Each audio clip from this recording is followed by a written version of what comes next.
Very good morning, students. Today we will discuss what is green revolution. Green revolution, earlier classes you have also studied what is green revolution. Green revolution means the great increase in the production of food grains. Food grains means wheat and rice due to the use of HYV seeds, the use of pesticides, chemical fertilizer. This is all known as green revolution. कि जो बहुत ही ज़्यादा increment हुआ था हमारे यहाँ food grains में, क्योंकि पहले क्या कंडीशन थी कि हमारे यहाँ पर फूड ग्रेन्स की बहुत कमी थी. हम दूसरों पर डिपेंडेंट थे, दूसरी कंट्रीज़ पर डिपेंडेंट थे फूड ग्रेन्स के लिए, क्योंकि हमारे यहाँ पर एग्रीकल्चरल जो प्रोडक्शन था बहुत ही ज़्यादा कम था.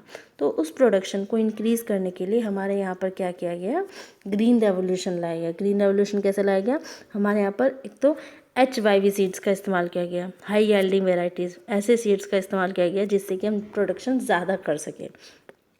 दूसरा, हमारे यहाँ पर केमिकल्स का इस्तेमाल किया गया, पेस्टिसाइड्स का, कीड़े मारने की दवा का, केमिकल फर्टिलाइज़र्स का, खाद का, यूरिया जिसको होता है जिसमें, तो उन सब का इस्तेमाल किया गया जिससे कि हमारे यहाँ पर प्रोडक्शन बढ़ सके. और हमारे यहाँ पर प्रोडक्शन बढ़ी, और जब ये प्रोडक्शन बढ़ी एक टाइम पीरियड में, तो इसको क्या बोला, ग्रीन रेवोल्यूशन.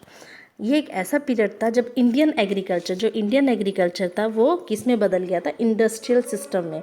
क्योंकि अब हमने क्या किया था, मॉडर्न मेथड्स का इस्तेमाल करना शुरू कर दिया था, जैसे HYV seeds, tractors, irrigation facilities, pesticides, fertilisers, इनका इस्तेमाल करना शुरू कर दिया था. पहले हम ट्रेडिशनल मेथड पे डिपेंड थे, हम मैन्योर यूज़ करते थे, हम रेनफॉल पर डिपेंडेंट थे.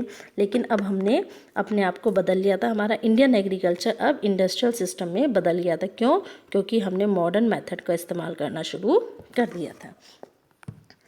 ये जो स्टार्ट हुआ था सिस्टम, ये कभी स्टार्ट हुआ था, ग्रीन रेवोल्यूशन 1965 में स्टार्ट हुआ था. और किस नेक्स्ट है आपका two phases of green revolution. Green revolution के टू फेसेस रहे बेटा, एक तो mid 1960s to mid 1970s. इसमें क्या, ये ऐसा फेज था जब HYV सीड्स का जो इस्तेमाल था सिर्फ कुछ ही स्टेट्स में इस्तेमाल था, उत्तर प्रदेश, पंजाब, आंध्र प्रदेश, तमिलनाडु जैसे कि, और कुछ ही क्रॉप्स के लिए इस्तेमाल होता था, जैसे वीट और राइस. सिर्फ 2 क्रॉप के लिए इस्तेमाल करते थे और कुछ एरिया में इस्तेमाल करते थे, जैसे पंजाब, हरियाणा और उत्तर प्रदेश, आंध्र प्रदेश, तमिलनाडु, इनमें इस्तेमाल होता था किसका, HYV सीड्स का, और किसी स्टेट में इस्तेमाल नहीं होता था.